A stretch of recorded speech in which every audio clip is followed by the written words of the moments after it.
Welcome in, guys, to where I do my NFL Week 3 picks. Sorry that this is going out late. I know I was going to get out yesterday, but I was super busy yesterday with work and other things going on. So apologies. I was going to get this out Thursday night before the Thursday game. Things happened, life happened. Apologies, but I'm getting it out now. Friday night. I woke up Saturday morning. Saturday, you're going to get this about Saturday morning. I'm recording this on Friday night, so gonna get this out, get it done, and we can get rolling. Anyway, week 3, we're already week 3 into the NFL. The Patriots were on the road to the New York Jets, New York, New Jersey, whatever. Patriots did win 24-3. Drake May made a cameo in prime time. Again, I don't know why you wouldn't just start Jacoby Brisker. Why would you want to start Drake May at the beginning of the game instead of having him out in the fourth quarter of the game when you're 21-3 down anyway? So yeah, Aaron Rodgers got the win, 24-3, and the Jets got the job done. I had the Patriots to win this one, but they got the job done. Then we have the early Sunday games. We have the New York Giants, Danny Dimes versus Deshaun Watson and the skid marks. I'm going to go for the Browns to win. The Browns are a heavy favorite here, but I do like that backdoor spread of the Giants, which is -6.5. So I'm going to have the Giants to cover and the Browns to win. The skid marks are going to win. So yeah, give me the Browns plus the 6.5, but I do want the Giants to cover the backdoor spread. Then we have the Bears and the Colts. Bears football! Fucking that! I am so glad that this Bears game is not on prime time, and I hope that this is. I've said this for the last couple of years about Bears games, but I'm hoping that this is the year that we all come together and we tell the NFL. I know Chicago is a big market for sports. It was a big market for sports a number of years ago, a number of decades ago, with the Bulls and most recently the Cubs, I guess. You know, the Cubs have won a World Series recently, and the Bulls are the Bulls, I guess. But again, for every other team, including Bears fans, stop having the Bears on primetime TV. I know Chicago's a big market. It's a big market for wrestling. It's a big market for sports. Because, again, big city and whatever. But stop it. The Bears are shit. They've been shit for decades. Stop.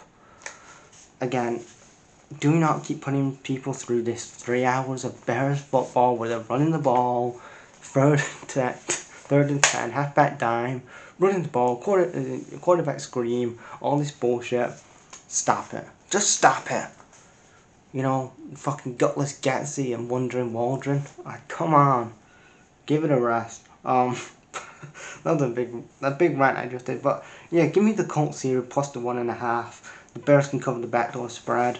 Yeah, again, Anthony Richardson. I'm glad that he is like he's still healthy and he's not, knock on wood, isn't injured yet.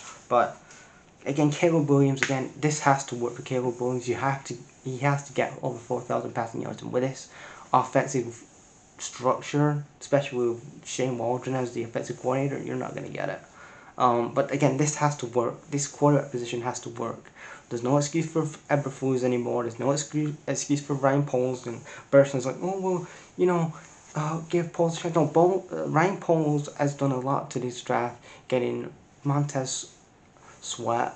He also got Chase Claypool a number of years ago. He's got his own quarterback now. There's no Justin Fields anymore. He's got to put a pressure up with Caleb Williams. But yeah, give me the Colts plus the 1.5. Then we have the Texans, who were on the road to the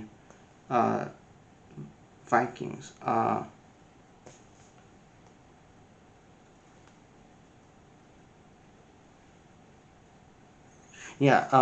The Texans who are on the road to the Vikings. I'm gonna go for this one. I'm gonna go for the Texans plus the 2.5, and they're gonna cover the spread. Minus the 2.5, and they're gonna cover.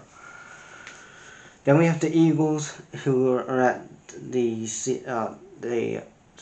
Saints. The Eagles are at the Saints. Also, the Eagles have to rebound. They've got a short week this week.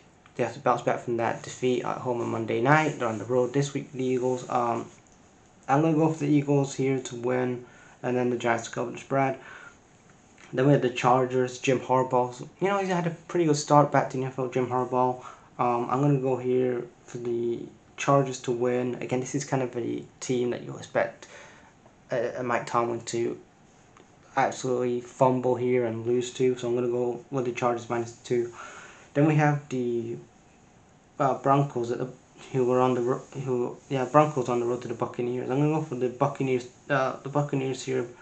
Looks like Baker Mayfield found his way in Tampa Bay. Dave Canales has done a great job with Baker Mayfield last year. Unfortunately, he isn't doing a good job with Bryce Young at the minute, but that's no discussion. But I have gone for the Broncos to cover the spread. I do like that spread of 6.5 point spread. So gone for them to cover that. The Packers are on the road to the Titans. I've gone for again. I think Malik Willis is playing for this game. I know he won last week. He won his first game in 2 years last week as a starter, Malik Willis. But I'm gonna go for Will Levis, the guy that replaced Malik Willis in Tennessee. I'm gonna go for the Titans to get the first win in the season, plus the 3. -3 for the Titans. Then we have the late Sunday games. We have the Panthers who are at the Raiders. Yeah, the Panthers are at the Raiders.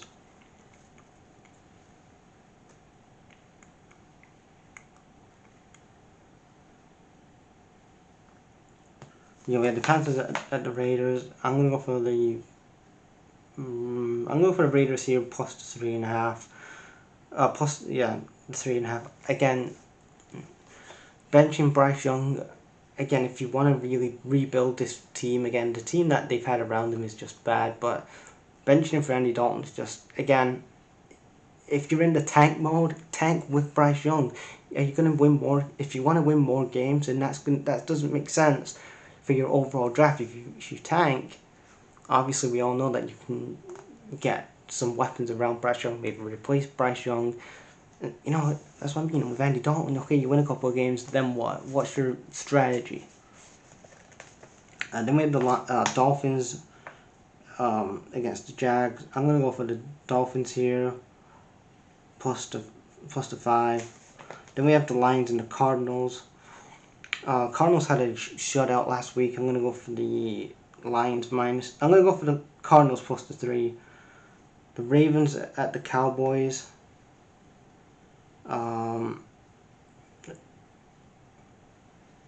It wasn't Dolphins and Jags. It was I'm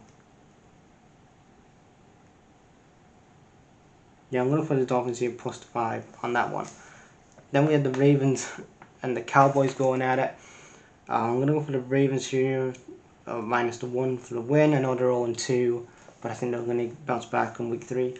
Then we have the 49ers and the Rams division game. I'm gonna go for the 49ers to win, but I want the Rams to cover the spread. Then we have 2 Monday night games, which again, I don't mind when they do 2 Monday night games, but again, they're back to back. Like, you could do a Monday night game at 4 o'clock, and then do your other game at 8:30. Like, you could spread these games out a bit.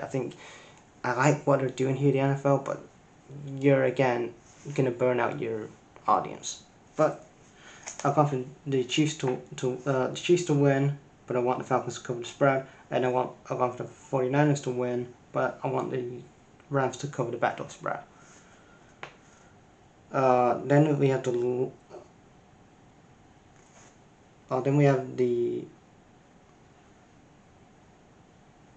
they were the late games. Then we have the Jags and the Bills.